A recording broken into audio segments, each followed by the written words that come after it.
Oke, saudara, assalamualaikum warahmatullahi wabarakatuh. Pada hari ini kita akan membahas mengenai revaluasi aset ya. Jadi penyajian aset di neraca itu bisa menggunakan dua model ya. Yang pertama adalah model biaya, yang kedua adalah model revaluasi. Yang model biaya kita udah bahas minggu lalu ya.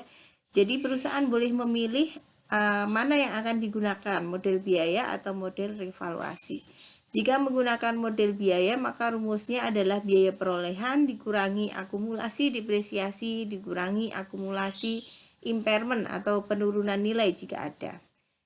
Jika menggunakan metode revaluasi, maka rumusnya adalah nilai wajar pada tanggal revaluasi dikurangi akumulasi depresiasi dari tanggal revaluasi sampai dengan tanggal penyusunan laporan keuangan dikurangi akumulasi impairment jika ada. Nah, aset tetap ini diatur dalam PSAK 16 ya, revisi tahun 2007 yang mulai berlaku per 1 Januari 2008. Tapi sampai saat ini masih belum ada revisi terbarunya ya, jadi ini masih digunakan. Oke. Tadi seperti saya jelaskan bahwa walaupun menggunakan model biaya atau model revaluasi, perusahaan tetap harus melakukan atau mencatat akumulasi depresiasi ya. Nih.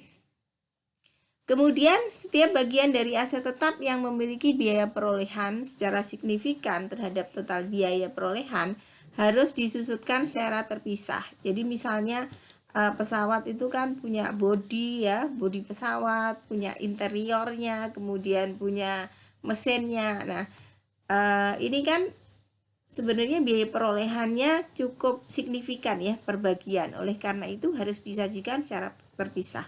Mesinnya disajikan terpisah, bodinya terpisah, interiornya juga terpisah. Kemudian pengakuan revaluasi. Jika perusahaan menggunakan metode revaluasi untuk penilaian setelah pengakuan awal, maka perubahan dalam nilai wajarnya harus disesuaikan dengan aset yang bersangkutan dan mengakui adanya keuntungan yang belum direalisasi. Ya, jadi harus dinilai ini nilai wajarnya pada saat mau menyusun laporan keuangan. Nah, sekarang kita membahas tentang revaluasi tanah. Sebagai contoh, Simon Group ini membeli tanah seharga 1 juta pada 5 Januari.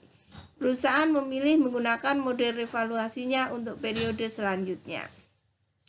Ternyata pada 31 Desember 2010 nilai wajar tanah ini sebesar 1.200.000. Jadi nilainya naik apa turun ya? Nilainya naik ya, dari 1 juta menjadi 1.200.000. Berarti naik sebesar $200. Maka tanahnya harus didebet. Tanahnya kan bertambah ya, sebesar $200. Kreditnya adalah selisih lebih revaluasi tanah.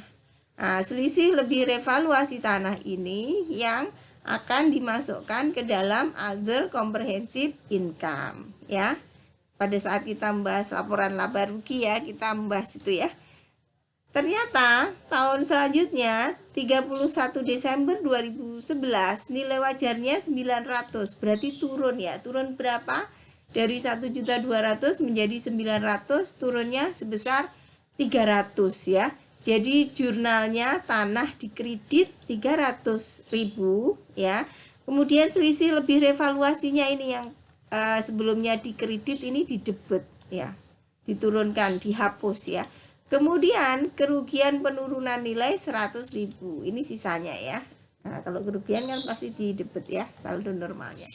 Oke, kemudian tanggal 31 Desember 2012 nilai tanah Simon ini meningkat menjadi 1.100.000. Maka dalam kasus ini penurunan nilai tanah sebesar 100.000 ini terpulihkan karena tadi 900 naik menjadi 1.100.000 ya. Dianggap 100 ribunya terpulihkan ini kerugiannya. Dan Simon mengakui adanya selisih lebih revaluasi. Jadi yang pertama dilakukan jurnalnya adalah tanahnya didebet dari 900 menuju 1.100.000, berarti nambah 200. Kemudian ini selisih kerugian penurunan nilai tanah ini dianggap ada pemulihan, jadi dikredit ya. Kemudian sisanya diakui sebagai selisih lebih revaluasi tanah. Setelah pencatatan ini, nilai tanah akan sama dengan nilai wajarnya, yaitu 1.100.000. Di mana selisih lebih revaluasi ini menambah akumulasi OCI ya. Dia kan masuk OCI, kemudian kalau OCI itu kan diakumulasikan, kemudian masuknya di dalam menambah ekuitas ya. Pemulihan penurunan nilai ini disajikan sebagai pendapatan lainnya ya dalam laporan laba rugi. Jadi kalau ada surplus revaluasi atau selisih lebih revaluasi itu masuknya OCI. Kalau ada kerugian penurunan nilai aset ya, itu masuknya di pendapatan komprehensif. Oleh karena itu pemulihannya ya dimasukkan ke dalam pendapatan lainnya. Jadi apa? Ada penurunan nilai tanah, nilai aset itu masuknya di pendapatan dan beban lain-lain ya. Ini kan masuk di pendapatan dan beban lain-lain ya, 100.000 ya. Oleh karena itu pemulihan penurunan nilai tanah juga masuk di pendapatan lain-lain. Kalau pemulihan berarti dia menambah ya. Kalau ini kemarin yang tadi kerugian penurunan nilai ini mengurangi pendapatan dan beban lain-lain. Oke. Kemudian 3 Januari 2013 Simon ini menjual tanahnya seharga sama dengan nilai tercatatnya 1.100.000. Jadi kas, kreditnya tanah, tidak ada keuntungan atau kerugian. Nah 100 selisih lebih revaluasi ini ya, karena tanahnya sudah terjual maka ini harus ditransfer ke laba ditahan ya. Jadi didebet, dihapuskan kreditnya, saldo laba ditahan. Oke. Berikutnya kita akan membahas revaluasi aset tetap yang dapat disusutkan. Misalnya Lenovo ini membeli peralatan seharga $500.000 pada 2 Januari 2010. Peralatan ini memiliki masa manfaat 5 tahun, penyusutan menggunakan metode garis lurus, dan tidak memiliki nilai residu. Lenovo memilih untuk menggunakan model revaluasi untuk peralatannya. Pada 31 Desember 2010, Lenovo mencatat biaya penyusutan berarti 100.000 ya, 500 dibagi 5. Jadi di jurnal beban penyusutan pada akumulasi penyusutan 100.000. Setelah pencatatan ini, nilai buku peralatan Lenovo sebesar 400. Kemudian ternyata appraisal ini mendapat laporan dari ternyata Lenovo mendapat laporan dari appraisal bahwa nilai wajar peralatannya 460 ya. Jadi kalau perusahaan menggunakan model revaluasi harus menggunakan jasa appraisal untuk menilai nilai wajar dari aset tetapnya. Naik atau turun ini nilainya?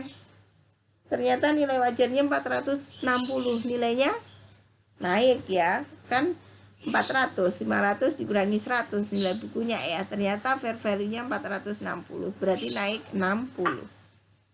Prosedur yang harus dilakukan jurnalnya ya, pertama mengurangi akumulasi penyusutan menjadi 0, mengurangi nilai wajar peralatan ya sebesar 40, kan tercatatnya peralatannya 500 ya, walaupun ada akumulasi depresiasi tetapi kan dicatat berbeda ya di neraca ya, peralatan 500, kemudian ada rekening kontrak akumulasi depresiasi 100, tapi peralatannya kan 500, maka dari itu harus dikurangkan di kredit sebesar 40 untuk menjadi 460.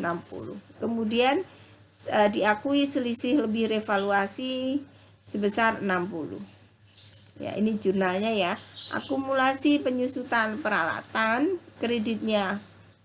Yang kedua peralatan dikredit ya, ini akumulasi penyusutannya dinolkan, didebet, kemudian peralatan disesuaikan dari 500 ke 460 berarti dikredit 40, kemudian selisihnya diakui sebagai selisih lebih revaluasi.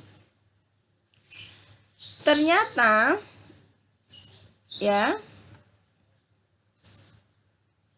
oke ya, jadi setelah ini ya nilai peralatan di neraca sebesar 460 ya. Jadi sama dengan nilai wajarnya.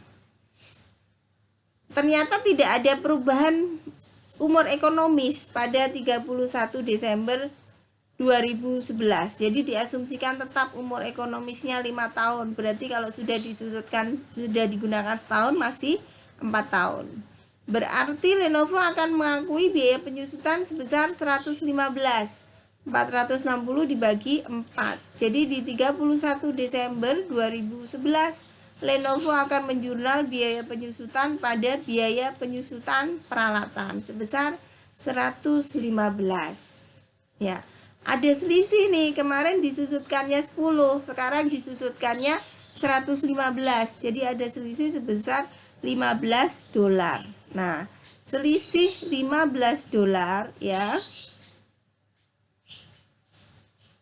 Ini akan menambah laba ditahan. Ya, jadi kemarin cuma 100, sekarang 115. Jadi ini dianggap menambah laba ditahan sebesar 15. Selisih lebih revaluasinya ini di debit ya. Ini di debit sebesar selisih dari akumulasi depresiasi. Kalau misalnya penyusutan peralatannya lebih sedikit, maka sebaliknya ya, saldo laba ditahannya di debit, selisihnya lebih revaluasi di kredit ya. Kalau ini biaya penyusutannya lebih besar ya, sehingga saldo laba ditahannya di kredit ya. Ternyata Lenovo mendapat laporan appraisal nilai wajar peralatannya di akhir tahun 2011 turun nih 250 ya. Maka ini terjadi penurunan nilai nih, terjadi impairment. Jadi harusnya kan 400 berapa, 460 dikurangi 115 ya.